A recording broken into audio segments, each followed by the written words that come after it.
આપ સૌને વિદિત છે કે છેલ્લા 2-3 દિવસોમાં આપણા જિલ્લામાં જુદા જુદા તાલુકાઓ અને ગ્રામ્ય અને શહેરી વિસ્તારમાં ભારે વરસાદ થયા છે અને એના લીધે અમુક જગ્યાઓમાં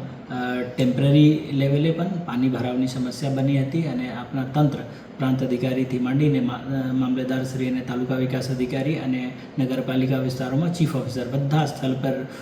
ખડે પગે ઊભા રહીને પાણી નિકાલ માટે સતત પ્રયાસરત રહ્યા છે અને ઘણી બધી જગ્યા પાણી કાઢી પણ નાખ્યા છે અને હજુ પણ અમુક જગ્યાઓ પર પાણી ભરાવેલા છે. એના માટે પણ આપણી ટીમ સતત કાર્ય કરી રહી છે, રાત દિવસે કરી રહી છે. જેસીબી મશીનોનો ઉપયોગ કરવામાં આવેલ છે અને જે જગ્યા જરૂર પડ્યા છે ત્યાં આપને પમ્પિંગ મશીનરીના પણ ઉપયોગ કરીને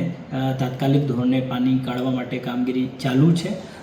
આપને ખબર છે કે ઉપરવાસમાં વિસ્તારમાંથી જે પાણી આવી રહી છે એના લીધે પણ